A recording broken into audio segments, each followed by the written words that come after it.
Jayhawk team finished the non-conference schedule with a record of 11-2. Now compare that to last season when they only went 9-4. I'm Nick Williams, coming up on 41 Action News at 5. What could happen to you if you don't feed the meter? Despite falling short in the wild card race and not making the playoffs, this team does have a lot of positives to take from this season. So if you don't want to come out of the wallet, you better click it. She is the first woman with the title of priest here in Kansas City, but it may get her thrown out of the church. The Kansas City Royals are back in the World Series for the first time in 29 years. The last time this team was here, 1985. Chiefs back at Arrowhead with playoff wildcard implications on the line. This team has dropped the last 3 games and looking to get back on the winning track. Rainy day here in Kansas City, and that sums up the team's chance of making the playoffs this season. U.S. troops helping with the Ebola epidemic in Liberia are now on their way home.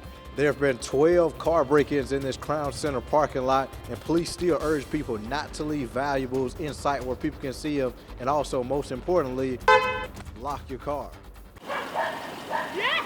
Not everyone is a fan of the Kansas City Public School District's decision to declare a snow day today. I was disappointed that I couldn't go to school. As for the teachers and parents, the frustration was from the late timing at which they got the notice. Andrea Flinders, the president of the Teachers Union, explained the snow day protocol. It has to be done by 5:45. And when it gets done, it's supposed to be posted on the website. The channels are supposed to be notified, and they're supposed to get a robocall. That notification wasn't sent out until an hour later, and at that time, many teachers were already at school, and now the Teachers Union is making a push for compensation. Right now what we're doing is we're just collecting the names of all the staff members, classified and certified, that had to show up, that were at work this morning, and then we'll go to the district and say, okay, we need to work on some compensation for people that did this. Deshae Polly has a second grader at Banneker Elementary in the district, and she expressed how the late notice put her in a very tough spot. Right at 7 o'clock, I had to call into work, and they was looking at it like, well, you don't have nobody else to watch your kids, you don't have another babysitter, and I'm like, well, no, this is a last-minute thing. I reached out to the district, and they responded with a statement in part.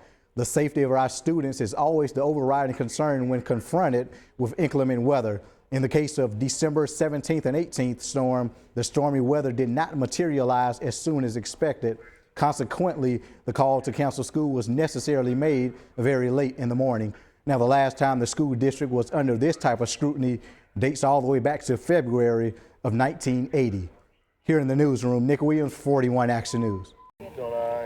A lot of hugs, a lot of emotion seen at the cemetery today as family and friends of Angel Hooper gathered to celebrate what would have been her 7th birthday. Family, friends, and church members, and everybody's still supporting us, and we're still remembering Angel. Back on October 17th, Angel was tragically shot and killed in a drive-by shooting at the 7-Eleven on 106th and Blue Ridge Boulevard. The turnout for the celebration means a lot to the family, especially with the healing process. Everyone is, showing their support, and just all the love and support, it means a lot. Many brought along with them balloons and wrote special messages on them. Happy birthday to you.